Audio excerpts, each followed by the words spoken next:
Hey everybody and welcome to Bright Founders Talk at Tami.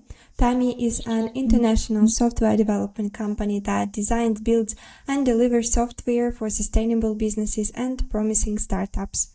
Welcome to our podcast where we bring you the most inspiring stories of entrepreneurs and experts in the software development industry. Each week we interview successful leaders who share their unique journeys and valuable insights. Today we have an incredible guest joining us, Waqar Rashid, who is co-founder and CTO at SpotTroop. Hi Waqar, how are you doing? Alexandra, yeah, I'm good. It's a Friday, so Yes, good. yes, exactly. As I said you earlier, that here at the podcast we are bringing the most inspiring stories which we want to share with our viewers. So you are the first-time entrepreneur yourself. So you've started your company just 4 months ago, and we are really interested in your journey, how it looked like to be an entrepreneur in 2023 year. Because we heard a lot regarding the recession in Europe, and so we are really interested to hear your story. But first of all, I want to explore your personality more, not just you as an entrepreneur and a software developer. So, are there any books, podcasts that have had a significant impact on your thinking or personal development?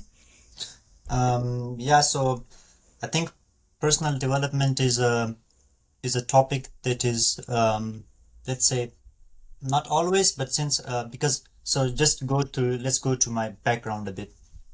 So I'm originally from Pakistan. I did most of my studies there, and then I moved to Germany to do my master's in Germany, and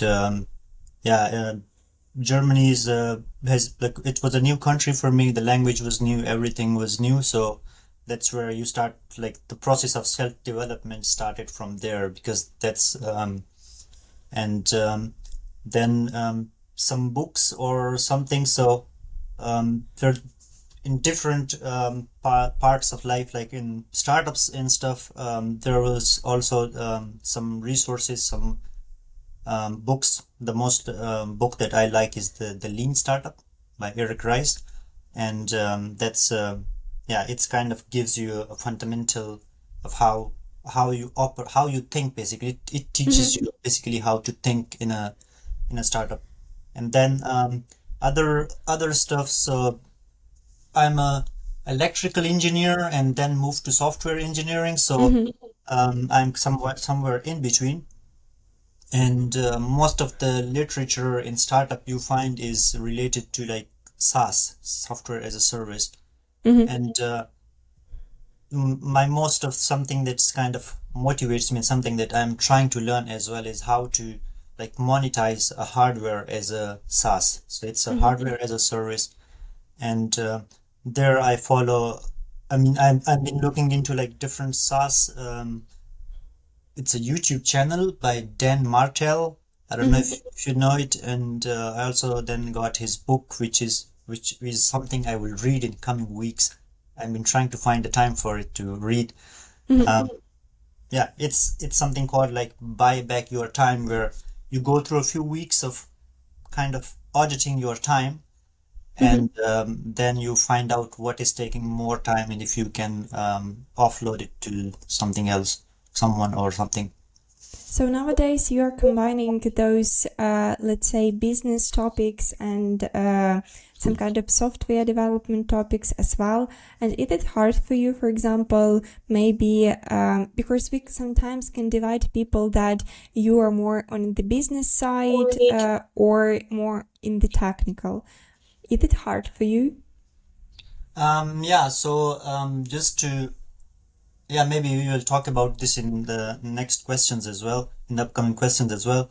But I'm now working full-time as a software engineer in Munich, and then I work 5 hours per week on the startup. And 5 hours per week is not so much. It's just very little time. And mostly I spend it only in meetings mostly.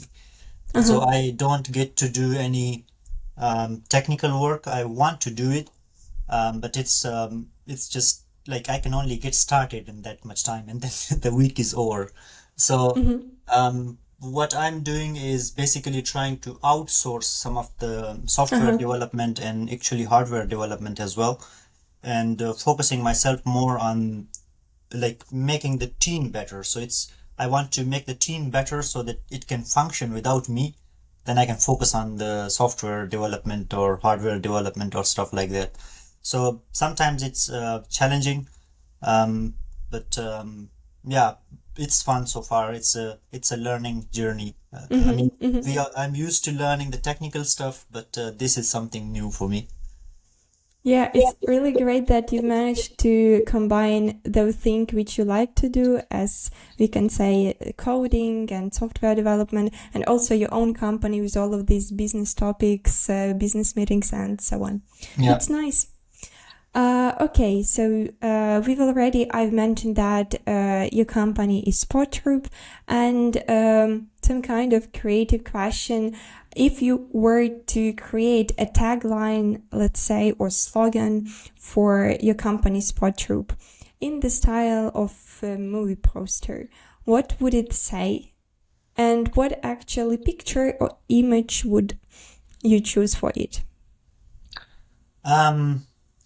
This one is a tough question because this is what we've been struggling with mostly.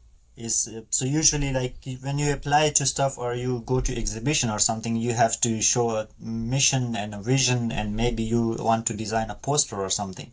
And most of the time, it's not so easy in our case because we are still in a very early stage. And I mean, I have everything in my head, like the idea of what I want it to be, but just to show it to someone who will understand it, it's just translating it from my head to show it to someone who will understand it. It's a difficult. It's always a challenge. It's a difficult challenge, and for our case, I mean, the only I can try to short it, but maybe just something like a movie name would be shorter would be difficult. But in our case, our idea is to enable like new use cases, new let's say new possibilities in the parking space. That's what basically we want to do. And one way we want to do this is we are making our own parking sensors. And these sensors you can basically, those would be installed on parking spaces, and then the users, they can be the parking space owner or driver. He can use an app to like find it, or maybe whatever, some other use cases. So this is what like the simplest, I guess in simplest term, this is what it is. But yeah, it's very difficult to put it into a movie name in a poster. Yes. Sometimes it's hard to make some of these things and make it creative way, and actually to deliver those ideas for the customer, for clients, and for the investors. In some point, you've already touched on the topic of about your company, what you're doing, but can you share with us actually what was the inspiration behind starting your own company, and how you identified this need for a smart parking solution? Yeah, so it's probably a bit longer story, I guess, but just so when I started in Germany, when I moved to Germany for my studies, there I met one friend, and then we started like there was a incubator near our university, so we started just doing some stuff there, like with no clear idea what we wanted to do. And like I spent maybe 2 years there. So there, basically, that was kind of a boot camp for us to just learn because for me by then making a startup was completely new for me. And then that's kind of stuck with me. So this startup mindset, trying to have a startup, it kind of stuck with me.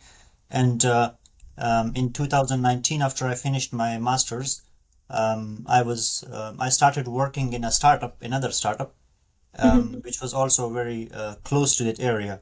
And after working there for like 6 months, I decided to. So I came up with this idea not alone, but with some friends, but through like a process of maybe 2-3 months or something. I reached a point where I was like, yeah, now I want to pursue this idea. And so I left the job, full-time job, and moved to the incubator again and started working on this idea and I started like a one person. So I had to, the first priority was to make a team. And Yes. then the COVID lockdown started. So basically, it was we were two when the lockdown was starting. I already had found my one co-founder, so we were two people. And yeah, during the lockdowns, after some months, it was not feasible to continue that anymore. So I started another job, and now, like several months ago, I started on this idea again, but as a side thing for along with my job. Yeah, so being a solo founder is a big challenge, and probably you can learn a lot of lessons during those times, during those experience. And building a startup, this often involves collaborating with your team and like-minded people. Could you tell us about the dynamics within your team and how you navigate the challenges working together towards a common goal? One of the things which I try to do is to let's say like lead by example. Let's say something like this, which I try to practice as well. The idea is that startup is just, you have to be a learning machine. Like every month there's a new challenge and you have to learn. Like one day you are a CFO and next day you are a marketing guy or whatever, something like that, right? The person has to be able to like change, take a new task and learn for it and do the task, something like that. And so this is something that is the most challenging thing for me to kind of, I don't know, install it in someone or convince someone to do it or whatever way. So that's the most challenging thing. But other than that, it's just like micro improvements. So you have to just keep improving. I think there is always, when you start, you can be like there is a way where you want to be perfect, but you would never be perfect, right? So what you can do is just know that you have to constantly improve, and that constant improvement would never stop. That's like, if you stop, then probably your company is dead. So when we started, we were so I have currently two freelancers, like web developers, working for me in Pakistan, but those are also like part-time because I don't have enough hours to give them work. And I have three people with me working from Kiel. So those are two of them are co-founders, one is an intern, and so I'm in Munich. One team is in Kiel, one team is in Pakistan, and so it's a bit of distributed team. And for me, I was trying to manage all of that, and it was just, I was not finding any time to do anything else except just managing them. So I wanted to optimize this, and one of the thing we started was we started using like Trello board or something like that, and that gave us, like, everybody could see what's going on. So that was the first step. Everybody kind of see what's going on, who is doing what, and we kind of made this system where you can have, there's a responsibility, you can something like that. You can assign people to task, or they can have a question, discussion, something like that. So communication is, that's kind of solved the problem of communication, because then we were not using the WhatsApp group anymore. Like if you have a WhatsApp group, then everything is posting there and it just gets lost. So that was a bit more informational kind of restructuring. And then I started working on organizing the teams into like, their own kind of independent units where they don't have to depend on me too much. So now there is a Keel team, and basically they are responsible for like business development, you can say. So because I was also studying in Kiel, so that's the place where we know the community, the startup community and everything, and that team is there to participate in events, handle financial stuff, or all the legal stuff like that. And then the team in Pakistan is basically responsible for the technical stuff, but now it's a bit easier because I have just like two entities I have to manage. And all of these processes regarding communication that you said you have some kind of divided responsibilities between groups, do you come up with those ideas of such processes by yourself, or maybe you have some kind of mentor, or you just feel that it's right to do in such a way? So right now, I mean, have a mentor is just like internet is my mentor, you can say. So I mean, I'm not a big reader of books, but I have read some books, but mostly I like to learn stuff from, let's say, videos or something like that. And there are a lot of great YouTube channels that kind of gives you some insights into how to manage your teams, or so that's where most of my information comes from. But it's not like I take that information, but I probably watched that stuff maybe very long ago, 1 year ago or something, but I learned something from it. And so when I'm doing it, I'm not thinking about that person said this or something like that. It's more of an instinct to see what is needed, and also talk to the team members and see how they feel about it, and then make it so you talk to your team members and like just be transparent, right? So for me, I just tell them like, I want to do software, which is super important. At some point it gets super important that you have to write some software. So that's what I told them. Okay, I would not be available for 1 month to manage you guys because I want to write software. And then they find a solution, and then they like also try to work along with it. So then it turns out to fine. You mentioned this thing like instinct, and my question is, do you believe that we all can be taught with all of these entrepreneurial skills, or you need to be born with some kind of entrepreneurial spirit, let's say? So there are two parts. There is the spirit and there is the skills. So I guess in terms of the spirit, maybe mostly it's born, but it can be also achieved based on your environment, right? So what kind of environment? If you're the university where you are studying has a lot of like these kind of startup stuff, then students can get involved in this.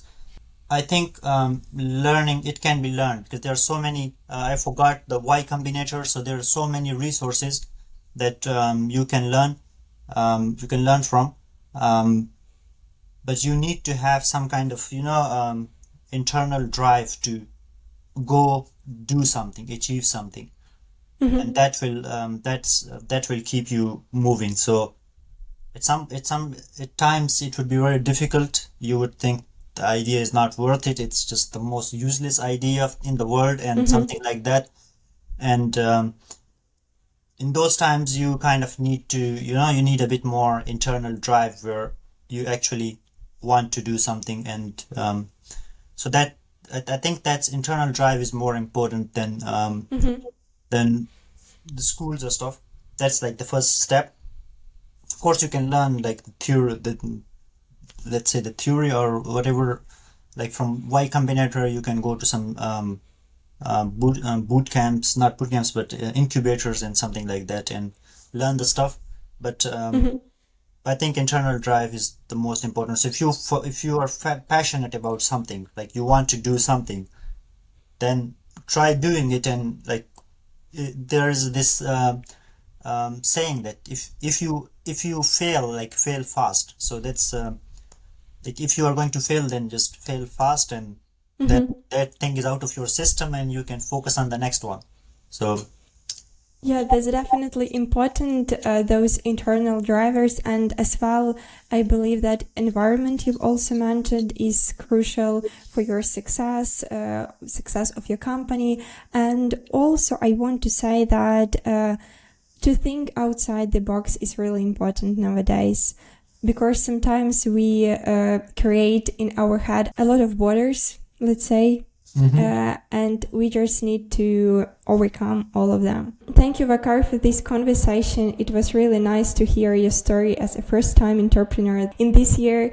And I believe maybe in 3 years we will come back to you and you will tell us more insights and our viewers.